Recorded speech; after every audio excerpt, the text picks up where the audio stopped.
Hey guys, Rob with Next Gen Rider here again. So if you've been following my past couple of videos, you know that I've been preparing my bike with a nav bracket. And the next step in this little project is to install the Hugerock X70 tablet. So what we're going to do now is, before I put it on the bike and we start testing it out, I'm going to do a simple unboxing video. So I actually ordered this on Amazon when I was in the US and had it shipped to me there. It was $5.99 for this unit. They have the X7, which I believe is $4.99. Slightly different tablet, not quite as, I think the difference is the IPX rating. This one's IP68 and the X7's IP67. Probably some other small differences, but this one is more designed for the motorcycle application. And pretty nice packaging. Hugerock label here. Their tagline is "You have the guts to try." Always love the Chinese taglines. It's kind of interesting now that Chinese marketing is not as shy as they used to be. I'm seeing YouTube videos now with the Chinese companies doing video marketing, and they're really trying to take ownership and come up with some taglines and get their marketing going. So it always kind of makes me laugh. But anyway, so let's turn the camera around and take a look at the Hugerock X70.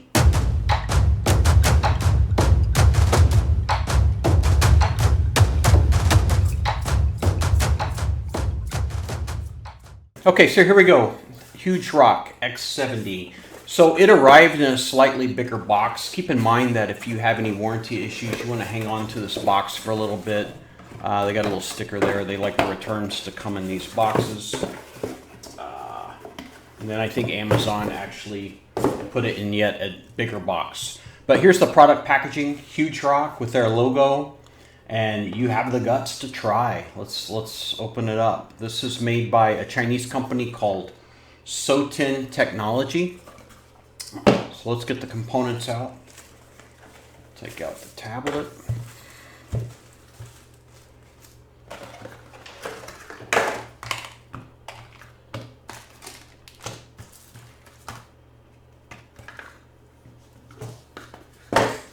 Okay, here we go. Here's the kit. So here's the tablet. And like I mentioned in another video, this thing is a chunk, man. It's fairly thick. 7-inch screen. Buttons down the side.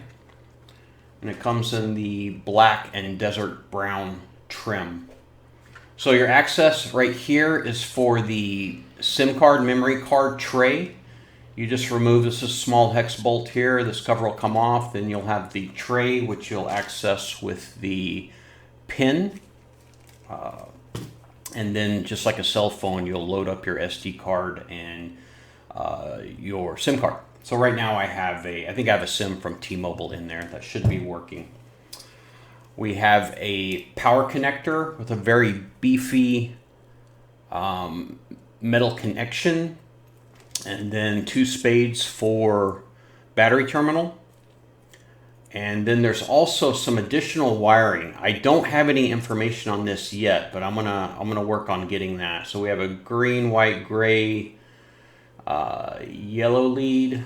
So probably one of these will work for accessory signaling. So I'll have to figure out what the signaling is for this power cable. But there's a hardwire power cable available. There's a USB-C type cable. And then this one's kind of interesting as well. So this is a USB charging cable. And what the Hugerock X70 has is another charging connection option over here that's magnetic. So now you have the option of using that as well as the hardwire connection, which plugs in here. This upper port here is for the SMA connector for the external GPS unit. So it's a highly accurate GPS that updates 5 times per second, I believe. So we'll take that off for now. And here is the GPS unit. Only drawback to this thing is the cable is a bit on the short side.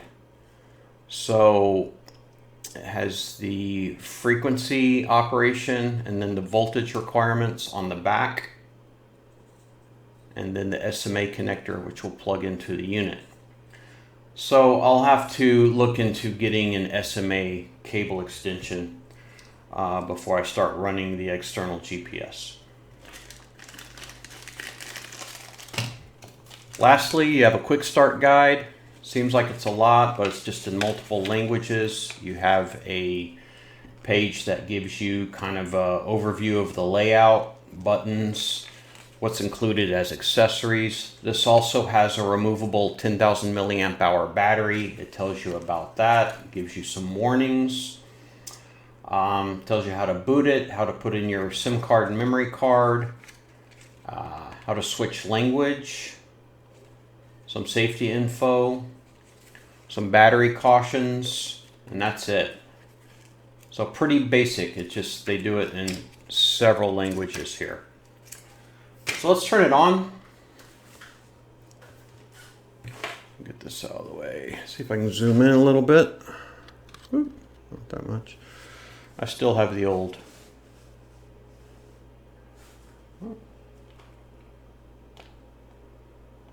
There we go. Okay. I'm still on the original charge on this thing. I have not played with this much, but the battery is a monster, and it. So their brand, their claim to fame, I guess, is tablets for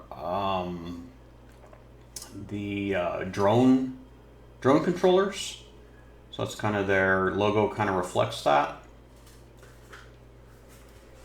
Let's see if we can get orientation here. So let's unlock.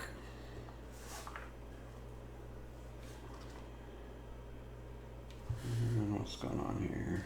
Okay. So now, I believe this button with the latest firmware locks the screen. I haven't checked it. Looks like it's... Okay, I must not have that firmware yet. I don't believe this does much of anything right now. But if I update the firmware, then this button should do a screen lock. This is going to be your volume up, volume down. This is, let's see, I think if we have multiple apps, that'll take you to the apps, and then this is the back button, and then your power button. This is a 2600 nit screen, so very, very bright. And let's see, what do I have loaded on here? So let's go into CPU-Z first, and we'll take a look at the specs.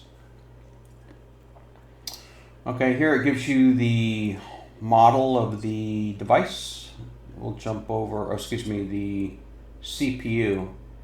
So it's a MT6771, which I think is like a Helios P80 or something like that. It's octa-core, 2 megahertz, very comparable to the DMD tablet, the one that they sell at Thork Racing. And let's see, we'll go over to, okay, this gives you the device information and screen resolution, RAM, go into system. Hopefully we don't get hit with an ad here pretty soon. Yeah, I think it's trying to load an ad. Okay, that's the key information from CPU-Z. So we'll get out of here, and then we'll jump into DMD2, just give you a sense of the performance. We'll jump into the map. It's just very fast, very, very good performance. I've tried to play with DMD2 on some of these cheaper Chinese Android devices, and it's just amazing how they're almost unusable, to be honest. But this is really, really good.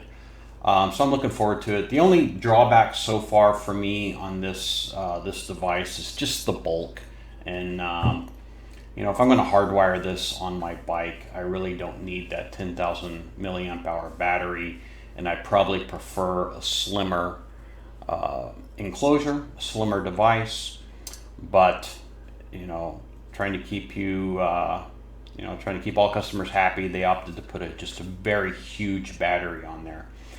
So there's going to be some upside to that. So we'll be putting this on the F800 GS, and we're going to get the OBD going. And yeah, I'm super excited about this. I think this is going to be the solution I've been looking for. A little bit pricier than I wanted to spend. It's probably going to be cheaper than the Thork, but you're not going to have the clean button controller integration on this. But for me, this is going to work. And so far, I'm pretty happy with it. So let's get this on the bike, and then I'll do another video showing the bike installation, and then we'll be looking at the performance of this thing on some of my rides here in the Philippines. Thanks for watching.